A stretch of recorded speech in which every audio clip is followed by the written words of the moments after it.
Good evening, Monadnock Region, and welcome to another phenomenal episode of Go Mo Tonight, the region's only locally focused weekly comedy interest podcast. I'm here once again in the Space Lounge, joined by my fabulous co-hosts. Zoe Roten-Heinsman. It's Sam Abbott. We are recording this episode today on February 17th, a Thursday, and hopefully we don't seem sluggish at all because we are recording this much later than usual because we've just been talking on screen for like over an hour and a half now. So hopefully we didn't spend our episode energy on that. But before we even get into the news of the day, I just want to mention the fact I'm in full spring manifestation mode. If you can't tell with my shirt, I've even got the top two buttons unbuttoned, so I only do in the summertime usually. Got the flowers. 60 degrees out today. I'm ready for it. I'm here for it. And I'm trying to manifest more. I don't know about you guys, but I went on 2 30-minute walks, which I typically don't get to do in February. Loving it.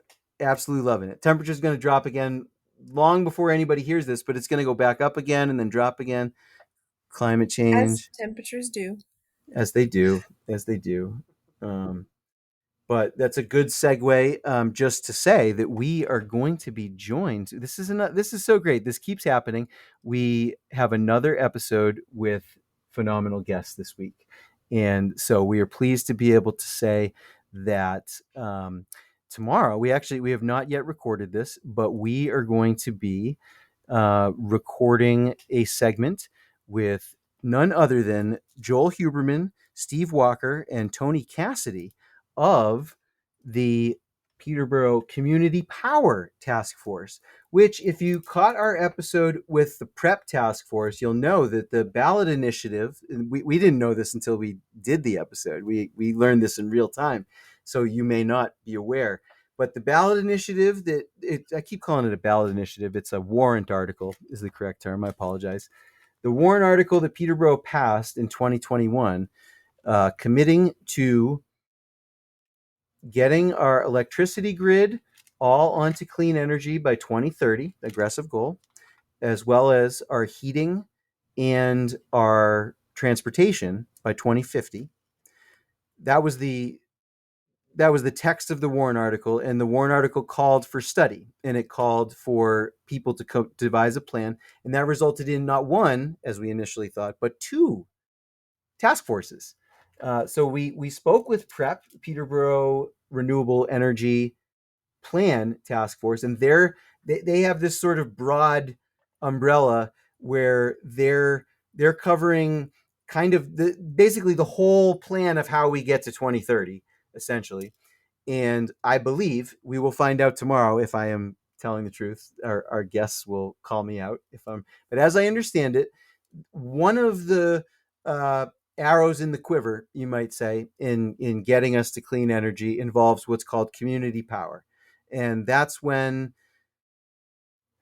Zoe, you might have to help me here, but that's when I believe it allows groups of consumers to negotiate for power or to share a certain solar or to help me You know out. what? Let's let our Let's guests let our guests handle this explain it. one. So in any case, this was one of the examples that was given to us by PrEP. But this task force is, as I understand it, focused just on this part of the initiative. So they're going to tell us exactly, before I put my foot in my mouth anymore, exactly what that means. So we're going to have them on. What Hopefully what we I can do mitigate. know what I do know about them is that they are the best named task force in Peterborough. I love community power. It's exciting. Oh yeah, that is, yeah, You you're know. right. No, yeah, totally. Yeah, no offense to PrEP, but I think that community power does win that for a couple of different reasons. But um, the uh, um, so hopefully the weather today is just a typical late winter thaw and is not just climate change. I mean, as I joke, but as hopefully most of you know at this point, it's notoriously difficult to actually pin any particular weather event or pattern and say that this is climate change. So who knows? I'm going to try to enjoy the warm days anyway. But it certainly does seem that our winters have become a little bit more volatile in any case, because we did get warm and then cold and then very warm, and then we're going to get cold tomorrow morning. My AccuWeather claims that we're going to drop from 49 to 37 between 9 Mm. and 10 a.m., which is kind of nuts. See, And I'm joining from Cape Ann for today, and I'll still be here tomorrow. And I was looking at the weather, and it's going to be like sunny in the 50s at 10 a.m. So I'll just enjoy it for you. good for you. Yeah, Take an extra walk. I will. I am probably precluded for. I will not get a walk in before that happens. Um, it's too bad.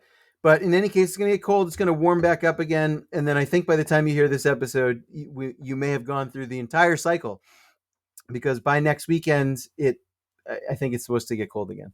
So kind of crazy times, but we're here to roll with the punches. We're here to walk you through it as best we can. And so we are grateful for our guests for joining us, as well as being grateful for the nice days. Now, this week, top story in the Monadnock region. Kimberly Rizzo Saunders, superintendent of the ConVal Regional School District, will be staying with the district after all. So, Womp womp. we talked last week about the fact that she was one of two finalists for the Portsmouth School District superintendent job. And now I feel extra funny because the rumor at the time that we recorded that episode was that the other finalist had potentially already taken another job in Vermont and that she was probably a shoo-in. And accordingly, my comment last week was, well, if she doesn't get it, she can get the fuck out anyway, because she clearly doesn't want to be here. So here we are. Here we are, speaking truth to power. And Zoe, why don't you hit us with some of the coverage from the Yeah, newspaper on this exciting subject? I was just gonna say, like, are we sure this is a job? Because that she was looking for here. Because I think she describes it as a professional. Now I can't find the article. I'm sitting here like flipping through every stack of paper here. Oh, here we go. She says she's not looking for another superintendent position. She's staying here. She's happy to serve here in ConVal, and the Portsmouth position was a professional opportunity I decided to explore. Not looking for another job. Well, so I now I'm frustrated on a couple of levels, because I believe one of the other things that I said last week was that part of the job of being a superintendent is understanding the politics, and knowing how to be political, and craft a political statement, and in general deal with the public, and persuade them at times to see your way, but also at times, I hate to use this phrase, but also at times to kind of read the room, know when not to put like an extra couple $1,000,000 in the budget for a useless program to pad your budget, like that kind of thing. Good political skills. And I regret to have to say to you, my dear viewers, that and listeners, that hearing that statement from Kimberly Rizzo Saunders makes me realize that nope, she does understand at least some of the political thing, because that is a very, very well crafted, carefully worded statement. It's meaningless if those of you who don't speak politician. She, she is not looking for another. Yes, thank you, Kim. You are not looking for another superintendent job, because the one that you were looking for up until a few minutes ago told you no. Um, so, I'm glad you don't have another job that you're in the running for as well. That's good, I suppose. I'm glad we're just the only fallback, and you don't have an hierarchy of them. I suppose. Uh, but yeah, nice save, nice save. I'm not looking for another superintendent job now. Now I'm not. Now that I tried and I failed, I'm not looking for another superintendent job. Nice. Uh, you know,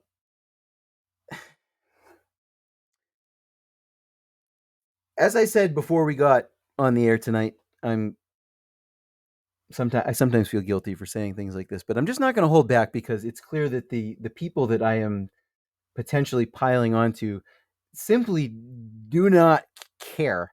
But just throwing out there that, like, if I was paid to be a reporter, and again, we do our media work with no budget and no remuneration. We do have sponsors that occasionally come and cover part of the costs of the operation.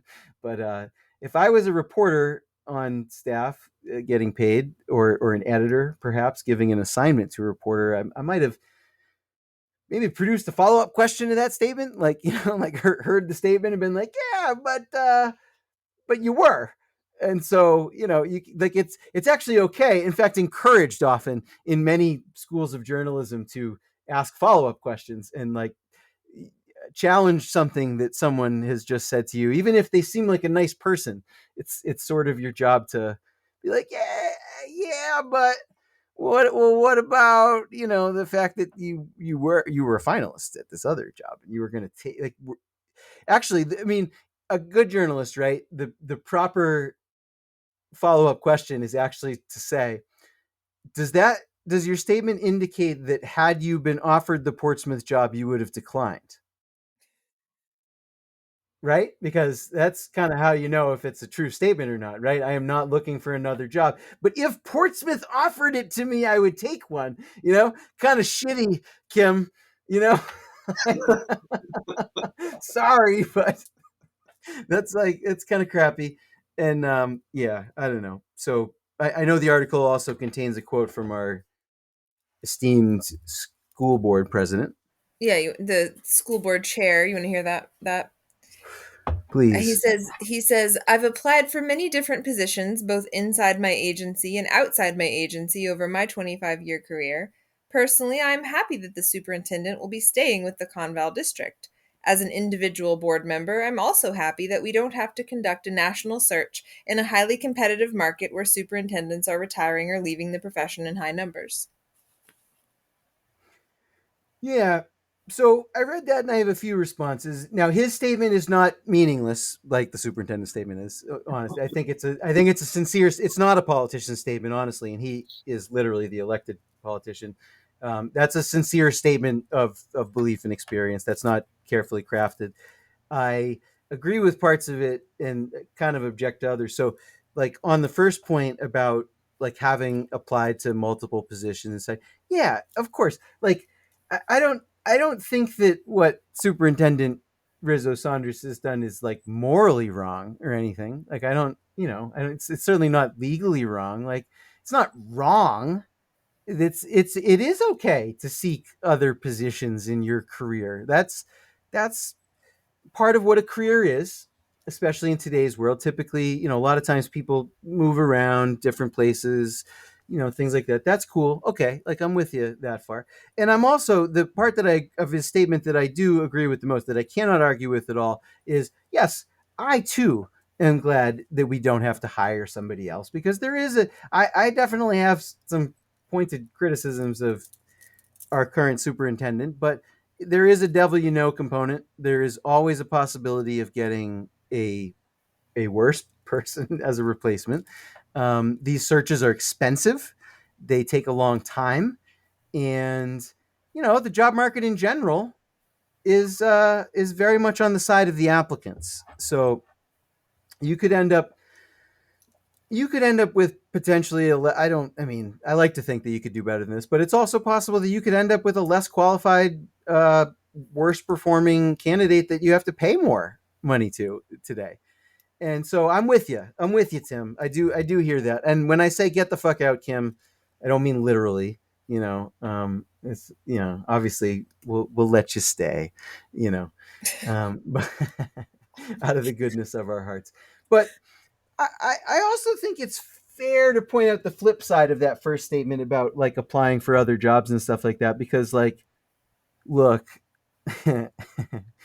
uh, nobody in HR will ever admit what I'm going to say. Everyone involved in hiring and firing and in management will deny what I'm about to say. But in my not quite 25-year career, but almost 20-year career, uh, typically what happens if you go for another position, regardless of the outcome, and your current employer finds out about it, most places there's one of two things that happens.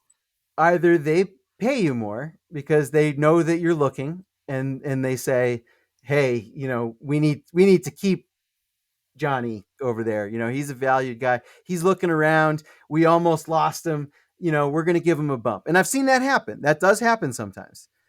Uh, but the alternative, which I've seen happen more, is that person then gets marginalized, if not pushed out altogether, because we know your heart just isn't in it. And obviously, things are a little different in the public sector than the private sector. At the same time, one of the ways that things are different in the public sector is that I almost think it's more important that people in key positions like superintendent want to be in those positions, because all of our kids' educational experiences, never mind all of the teachers and everything else, is at stake when someone has that role. I mentioned last week in the podcast that I had a superintendent who was there my entire school tenure, and who, regardless of what may have happened to him in his second career after that, was a diligent public servant and looked out in our interest and wanted to be in Townsend. That's where he wanted to be superintendent. We don't have that here, and we know this. Mm. You know, I mean, no one should feel bad for feeling not with all of this not sitting super well with them, with knowing that you have a superintendent who's got her eye on something better. I've talked a lot about this just individually just now, but I'll say one more thing, which is just that th- my lingering concern here is that I felt that when in last year's budget she proposed a I believe it was $1 million for, and again, let's just remind everybody, this is the biggest chunk of every town's budget. It is going to the schools, and we all believe in the schools, and we want the schools to be funded. But we also want the budgets that people propose to be fair and reasonable on the other, and in good faith and in the best interest. And it's already many, many dozens of millions. And so to add even one more $1 million for a permanent remote learning program, which parents and teachers and students do not want or need ever anywhere. Um, to me, I interpreted that as just a career move. To for someone like Dr. Rizzo Saunders, the way to advance in your career is to be able to show on your resume bullet points of innovation, new programs, being ahead of the curve, doing things before your peers.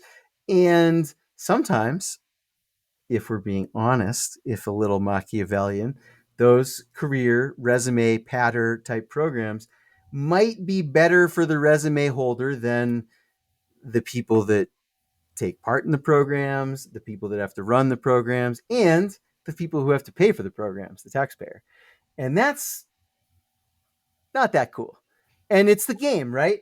I am a big believer in, like, the game is the game, right? And we're all in it, and we got to play it. And perhaps it's the superintendent's role in that game to look out for number one, right? But in turn, it is our role in that game to respond to that and to not just let it happen. Like, you don't just let it happen. ultimately, I think they took that out of the budget or somehow found the money to make it work without, but it was because of public outcry. And so to have seen a very wasteful thing that I saw as careerist, followed immediately by clear intention to advance one's career outside of our district, sort of confirms my suspicions about the first proposal being in bad faith. Now I can't give her the benefit of the doubt about that. I don't know. It's too bad. I'm sure she'll stay on for a couple more years before finding something better. That would be my prediction. I don't know if you guys have any other thoughts on that. Kind of said it all, you know.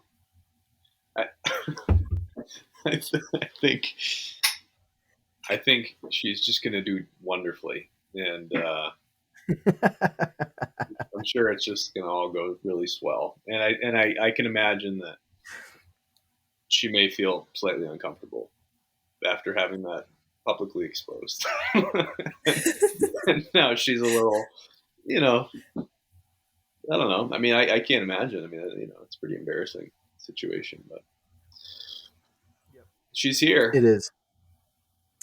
But if there are any school board members listening, I have vowed, just so you know, no matter how mad I get at you about Dr. Rizzo Saunders or the budget or anything else that you might do, I could always change. There's still time for me to change my mind, but I have vowed at this point to vote to reelect whichever one or two of you is up for reelection this term, because this week you voted unanimously to lift the mask mandate across the ConVal school district effective March 7th. I'm a big fan of that move, and I really appreciate it. Um, Kudos. Well done. Yeah. When people do something good, even if I've been critical of them, again, I always do this. Like, I'm a fair man. Like, well done. I approve, and I will vote for you because that's very important to me. I'm practically a single issue voter at this point. Um, Bravo. Thank you for doing that. I really thought the worst of all of you, and I thought that you would keep masks in place at least through the end of the school year and maybe beyond for some inexplicable reason, because sometimes we do things like that in Peterborough. But you didn't, and I thank you for it. All Now we right. just now we just got to get them out of the town buildings. The, it expires at the end of the month, Oh, so it we'll see what does. It happens. does. See, I'm not Yeah. up on Oh, things. what's that? The mask. The mask mandate for town buildings. Oh, right. Oh, yeah. Okay. Yeah. And I already gave those selectmen a little shit for that one, but yeah, at least February is a short month.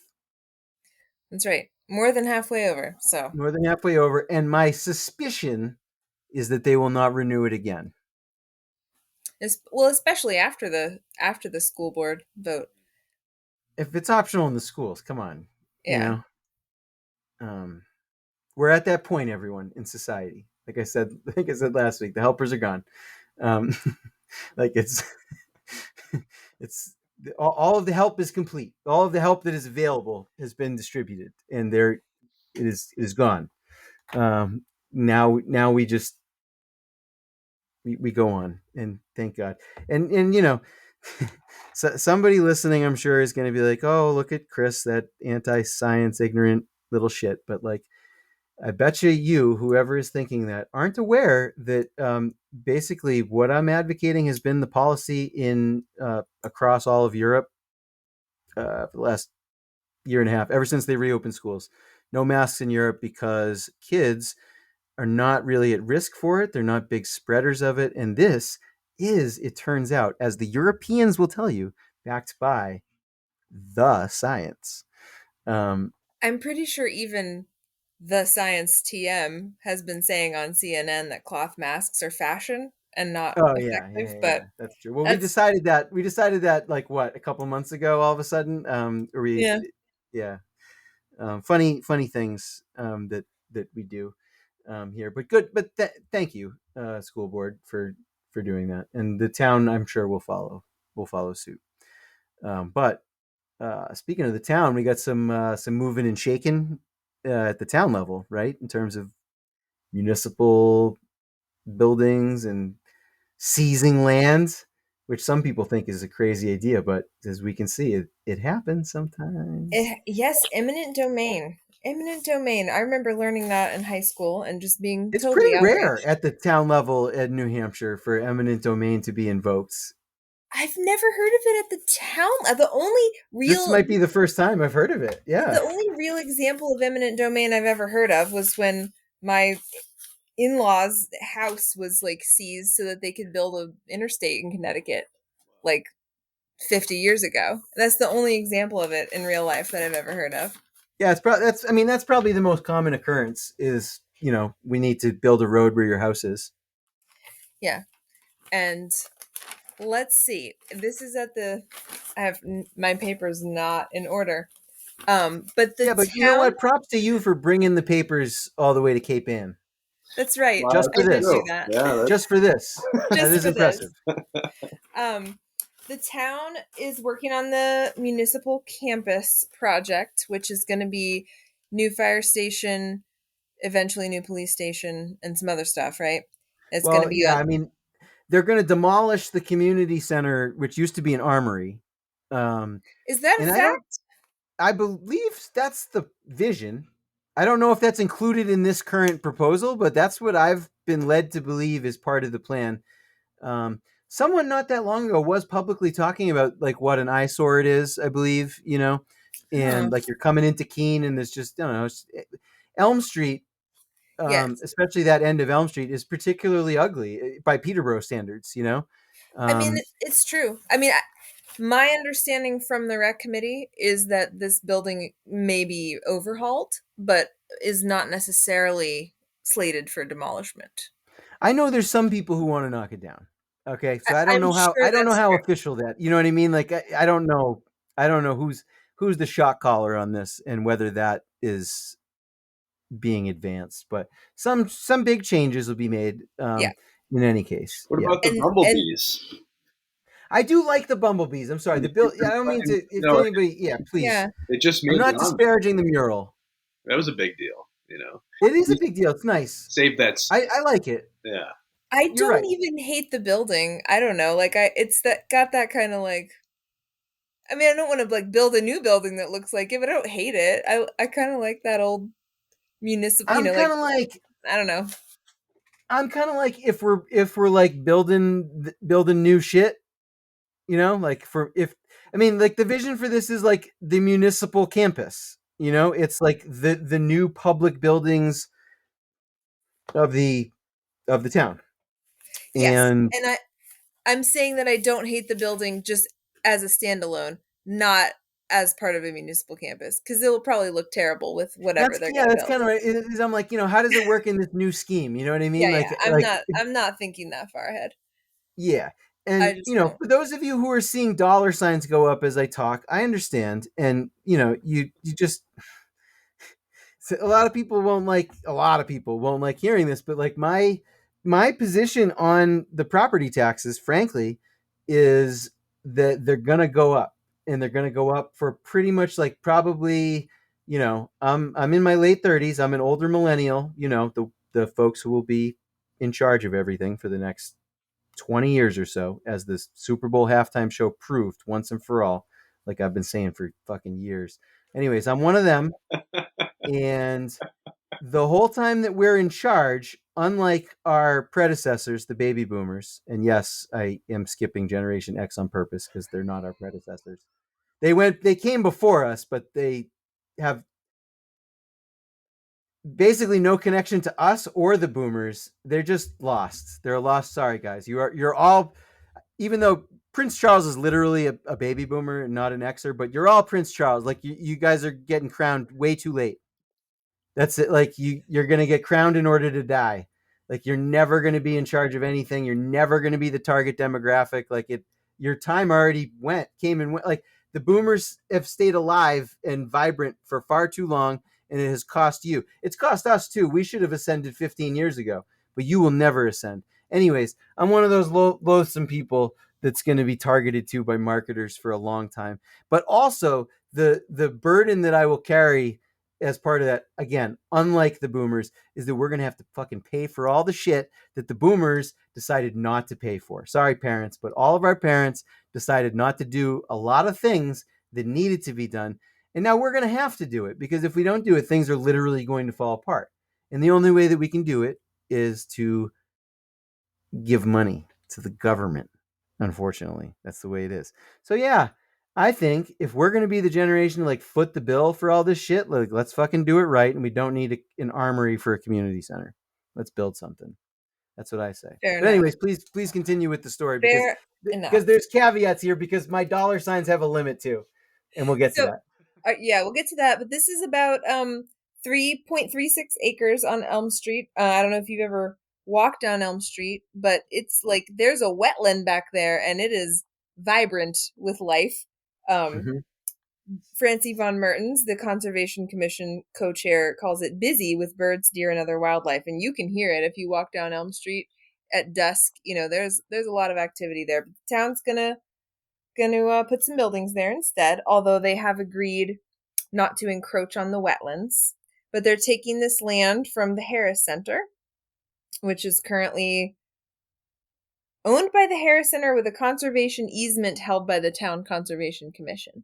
But the town is doing, quote, the right thing, and they're going to trade like some other land to the Harris Center somewhere else. So Land swap. there'll Nice. be an equal amount of like conservation land being conserved for the bears to live in. I love a good land swap, not for the bears, but for the people. But I'm pretty sure that must be where all the deer in our neighborhood live. Like we saw a nice deer recently, like a dark furred deer. Remember that? You were there, Chris. You enjoyed that dark furred deer that was like running by your house. Oh, when was that? What were we doing? I don't remember, but there was Oh. a deer out the window. No, you're right. I've seen a few deeries lately. Yeah, I'm but I cool. I think am they cool hang with the out. deer. Yeah, Nice. I think they hang out over there behind the ugly building. Nice. Yeah. I say it's ugly. I'm kind of repeating what I've heard other people say. Like it's a brick armor. It looks like a New Hampshire National Guard armory building, because that's what it was. I like brick buildings. It's cool. Peterborough likes brick buildings, but it's very square. It's very It it's is a not brick a box. Waldorf school. It's true. No, definitely not. Yeah, a lot of right angles. A lot of right angles on this motherfucker.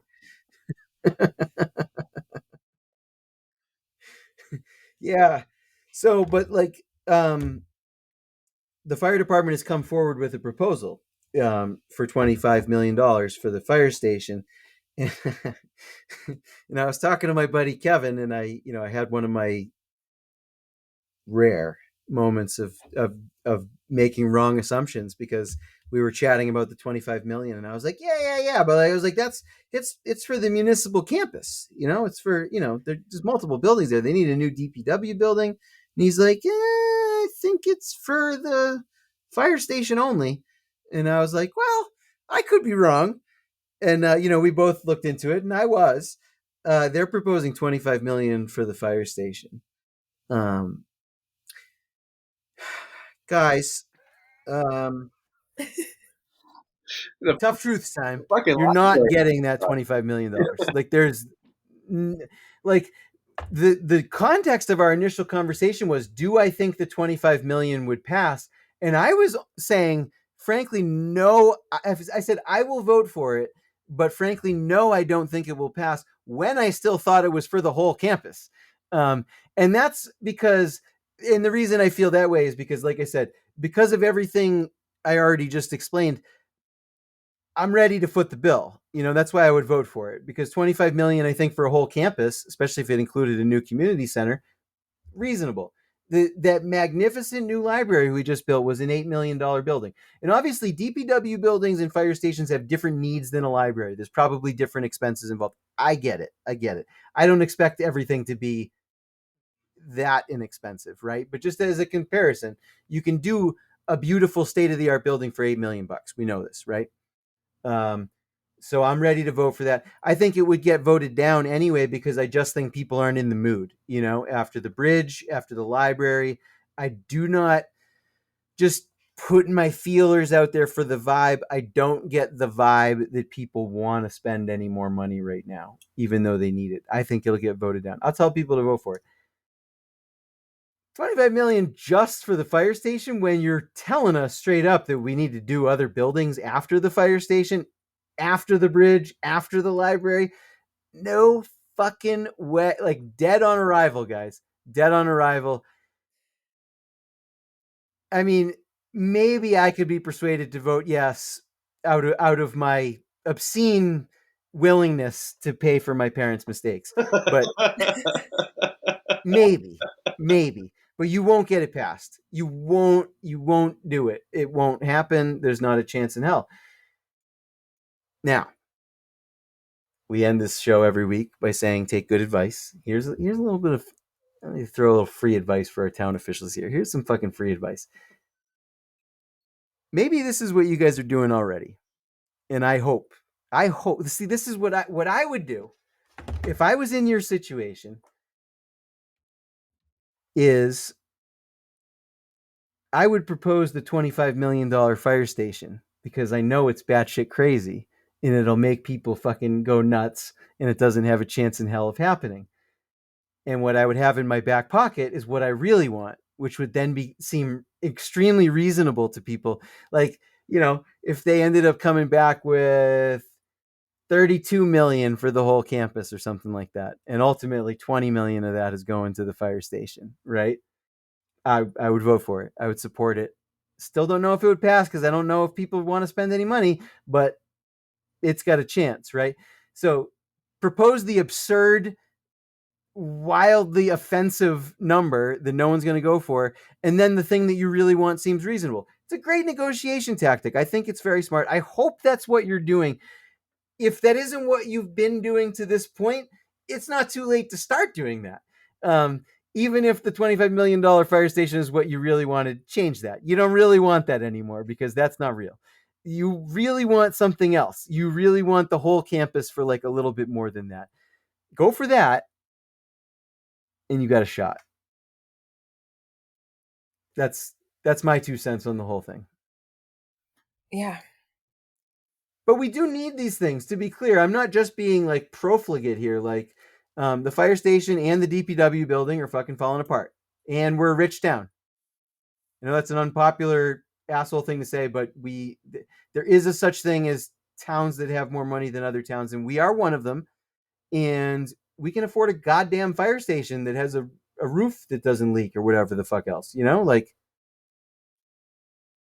right? I mean, I don't know. Yeah, it would seem so. How bad is the fire station? Everybody said it's real bad.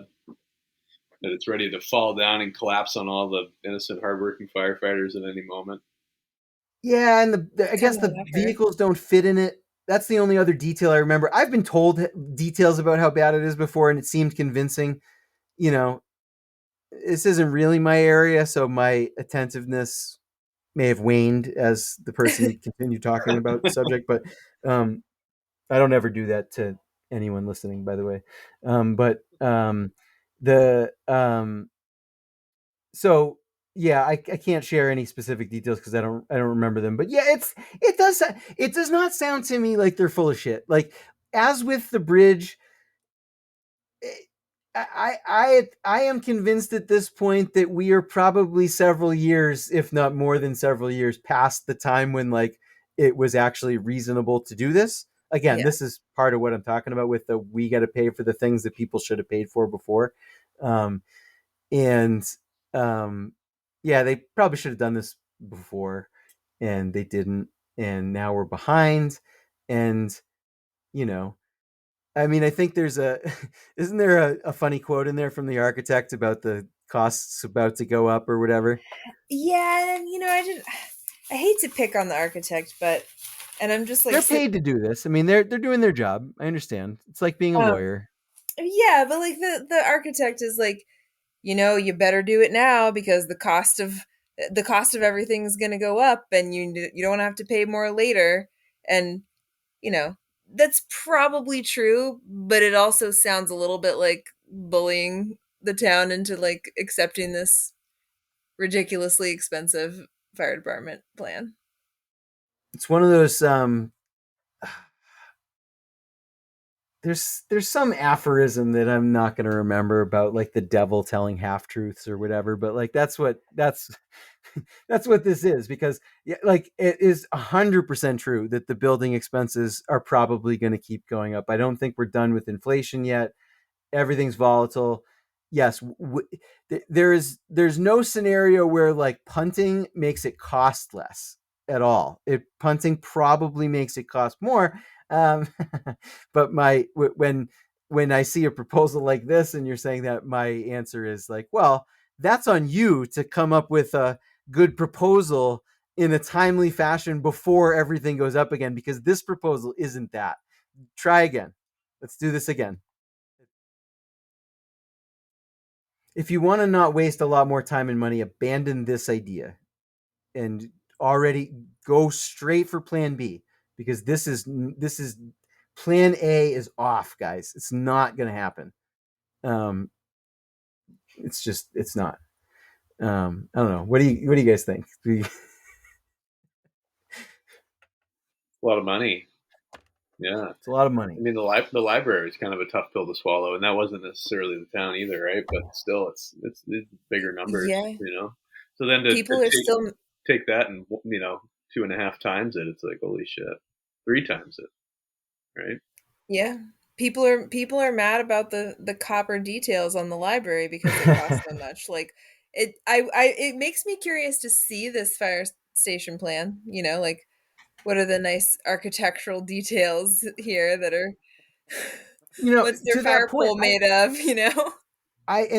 yeah, you're right about the copper detailing, absolutely, and that's part of where I'm generating my judgment on the mood is coming from, is things like that. But Right. to that, along those lines, I have also seen several people now that the bridge is done, or practically done, complaining about the fact that we did spend more to basically recreate the historic look and feel of the bridge. Really? Oh yeah, oh for sure. Oh, Oh I yeah, because haven't people seen are it. like, there was some dude. I'm not going to say his name, but he thinks he's a genius and he says a lot of half smart things.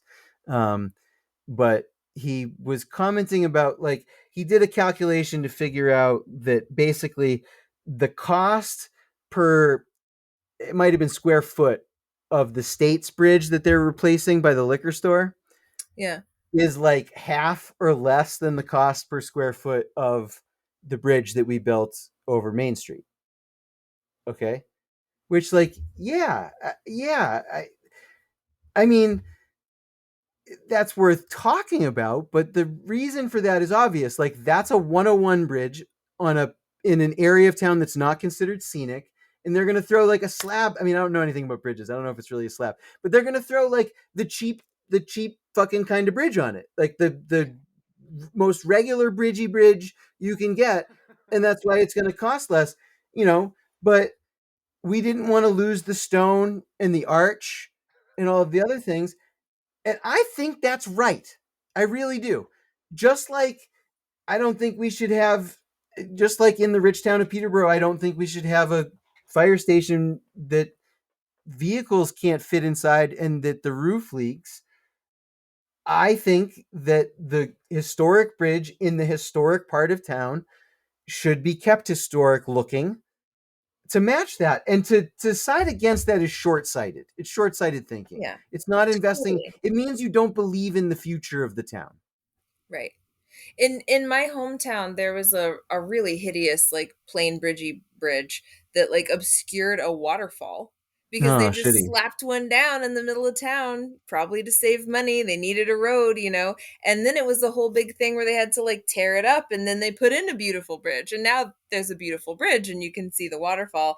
But like that's that kind of short-sightedness, right? Like you slap down a cheap bridge and then you got to tear it up again when you decide you care about beauty again.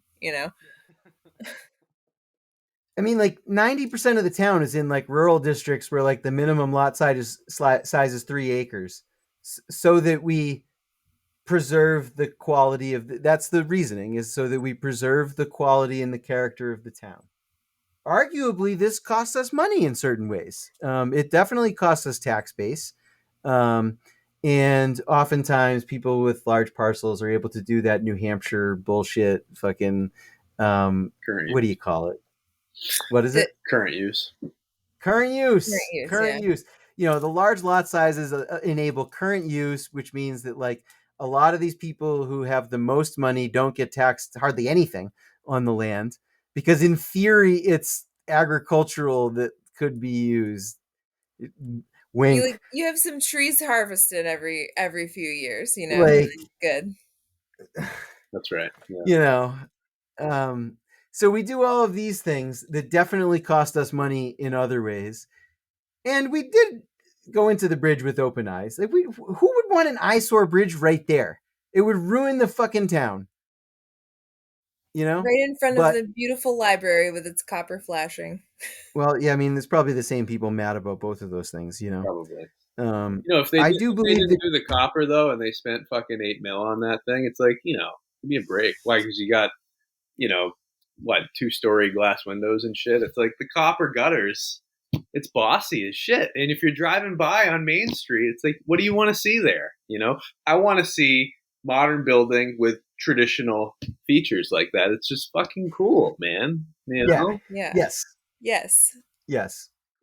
I think It's that the fucking beautiful oldest surroundings, library. yeah, Copper right, gutters, 100%.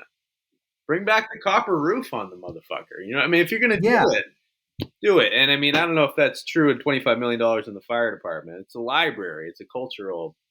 right, right, The fire exactly. department's, it's functional. We don't need copper on the fucking fire department, but still, it's Peterborough. I very firmly believe that people thrive and do better when surrounded by beauty, and Yeah. that's a Waldorfy kind of principle. That's part of the wooden toys thing. Even if I don't really get down with that, but you know but I think it does apply to nice bridges. It definitely applies to libraries, and Not to fire. when it comes to a fire It could station, though. you could what? Wait, what? I missed that. It could apply to a fire station, and Oh, it could, we don't need a copper roof on it, but like it should, hopefully it looks but like nice. the way that I think it applies to a fire station is that, let's not, like, the fire station doesn't have to be an architectural masterpiece, but it has to be adequate to a town of our standing. You know, we have to have a fire station that matches our own dignity. You know, and without that, I mean, the two things self reinforce one another, I believe. And yes, of course, uh, a certain amount for I like to head off the critics sometimes. A certain amount of privilege is required to have this conversation. Yes, I agree. If we were not in a town with the wealth that we have, would we be having this discussion about aesthetics? Probably not. And that's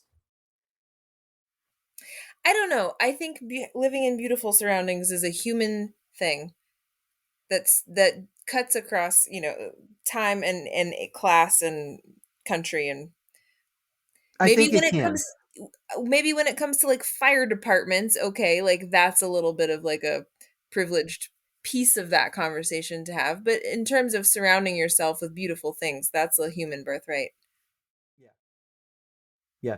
And obviously, like, things are declining all over the place. We know this. We especially people who are our age, who were there in the, like, future is golden 1990s, and then saw that all fade very directly at a very, like, pivotal arc in the story, in the novel of our lives, right?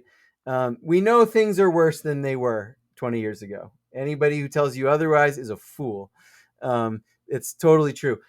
Um, but let's not embrace the fall of society. You know what I'm saying? Like, let's not let some of these things fall to the wayside willingly. Let's at least put up a fight, before we all have towns without functioning fire stations, Or without copper gutters on the library.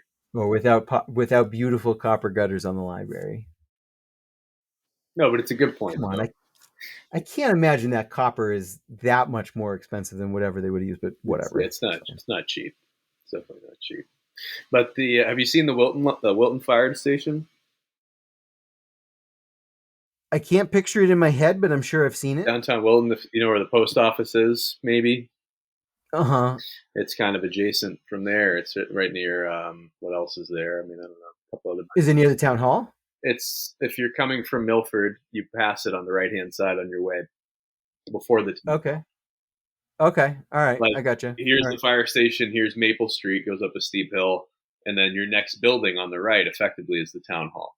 After the Okay. granite, Yeah. Yeah. Sure. Yep. built a flashy, nice, real pretty fire station there, man. So I thought it was very over the top. This is not super recently, but in the last 10 years, I think it's you know, and it's right there. You can't ignore it. It used to be like a three garage, kind of a shithole, and now it's got some, floor to ceiling glass. It's not bad, but so maybe they could take a page out of Wilton's book and build up the library, or not the library, the fire department. I think they have an antique fire truck in Wilton too that's there, and it's kind of on display. Oh, cool. I mean, hey, we got the library. Just saying, they got the Yeah. fire station. Yeah. Well, and yeah, just to add to my whole idyllic childhood theme, but like in the the perfect little town with all the perfect little public officials, all of the buildings are beautiful too, all of them, and they were all built at different times. From the town hall that was built in, I don't know, early 1800s to there's one amazing school building with some pretty sick copper dormers that go around the entire gigantic ass roof. This is a big building, right? It's a brick schoolhouse from the 30s with copper dormers all around. There's that one. There's an incredibly designed school from the 70s. Um, and there's even an elementary school from the 90s that like is not as impressive as the other two, but they still took the time to make it really aesthetically pleasing. Very aesthetically pleasing. All of these buildings. The Old Town Library was extremely aesthetically pleasing, but was not ADA accessible. So eventually they did have a new library built. Similar deal to Peterborough. They actually never got any public funds for it because the town kept voting it down. Again, even the idyllic town isn't perfect. Uh, but a single private donor came through, the owner of the Sterilite Corporation. If you've ever had a Sterilite plastic container, that factory is in Townsend, Massachusetts. He he wouldn't disclose the costs and wouldn't have his name put on the building, but he paid for every cent of it. And it's a library and a senior center. It's brick and glass, and it's magnificent. And it's, you know what? Even the fires, even the police station in this town, which was also built in the early 90s. The post office, which was built in the late 80s, early 90s. All of these things have unique architecture that was like, they put thought into it, they made it beautiful, and it always mattered. And it still matters. These things matter for generations. So spend the money, but god damn it, give us a real proposal. Give us the real proposal. That's not the real proposal. And if it is the real proposal, let's all just start saying it's not the real proposal. Dead on arrival. Let's build beautiful buildings together the right way. All right. Did we have anything else? I can't remember on our agenda tonight. We are pretty much up against time. We got to get to our guests here. Yeah, but let's call it and get to the build guests. beautiful buildings, everybody, and give us a real proposal. All right. Before we go, let's just mention the fact that by the time people listen to this, the memoir workshop will be over. But Monadnock Underground does have 3 workshop programs coming up with professional writing instructor, poet, coach, all around good fellow, Brian Evans Jones. Memoir is going to be again before you hear this, but there will still be time when this episode comes out for you to register online. Again, we'll put the link in the show notes for our fiction workshop. It's a 2-part workshop on 2 Tuesday nights, March 1st and March 8th at the Peterborough Town Library. I'm not going to even try to tell you the times because I will say them wrong, because we have said something wrong in every single communication about these workshops. It's been very terrible. But I'm just going to avoid the mistake. It's on those days. Look on the link to find out the times. They're at night. Okay. The next 2 Tuesdays. Um, The 15th and the 22nd are poetry. So sign up for those. Again, links on the website. Need to pre-register, but this is a great opportunity to work with a professional writer, to have the programming sponsored by Monadnock Underground, and for really the mission of which is for all of us to hone our craft of writing together. So it's a great opportunity for us as well as for anybody who wants to take part in it. It's a circle reinforcing. It goes both ways. One hand washes the other. A lot of people don't understand that, but that's how this is. So sign up for those, and much more exciting things to come. We have submissions open as of March 1st. That'll be actually coming right up after this episode comes out. March 1st will just be a few days away. From March 1st to April 10th, submit anything you want: essays, fiction, personal narrative. We accept poetry, but as always, we do de-emphasize it just slightly, but we will take your poetry submissions. Submit to us. There's a contest involved. We're going to give awards out at the end. All of this stuff is going to be published in our spring season from April 15th to June 15th. It's going to be a blast, just like the fall season was. So if you haven't started writing, get to it. From the time I'm recording this, you have about 2 months. From the time you hear it, you've got a little bit less than that to get your stuff in before the deadline. And if you have that unfinished project that you've been working on, maybe dust that thing off. Maybe you can revise it, complete it in the time. It's all kinds of opportunities here. It's great. It's going to be fun. Also want to give a big shout out to our good buddy, producer, and sound lord, Chad Patterson at studio117.net. Yeah. Not .com. Not.com. Not .com. .net. Or .gov.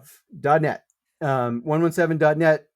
He can hook you up with audio editing, sound setup, recording, producing, everything that he does for us, and much, much, much more. You should see this guy's setup in his house. He loves doing this stuff. He's got quick turnaround, and he's honestly and I've worked with him extensively because we were co-workers for a number of years. He's one of the most pleasant people in the entire universe to work with. So I can't recommend him enough.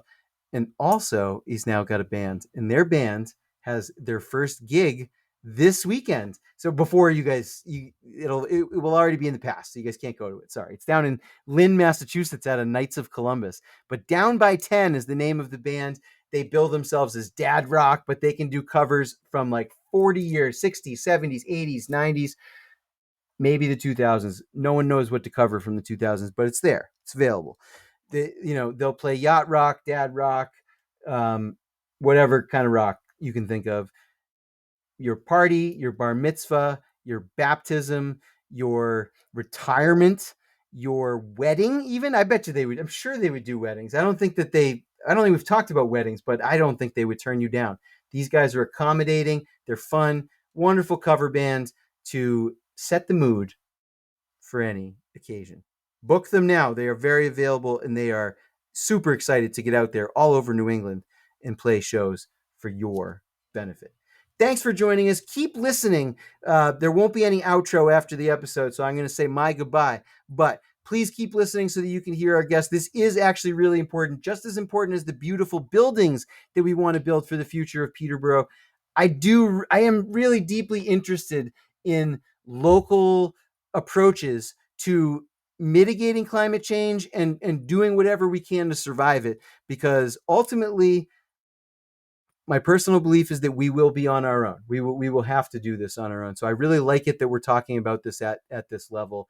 Don't be skeptical about it. Listen to these folks. They're really good people, taking on a Herculean task, and they could use our input, and if nothing else, our friendly, sympathetic ears. That's our show. Have a great weekend week. Enjoy the start of March, which is a tumultuous month, but it is the month of my birth, and I am glad about it, and it leads us to spring. So March is beginning soon after you hear this. Enjoy that. We'll see you soon back here in the Space Lounge, and until that day may come, remember to take good advice.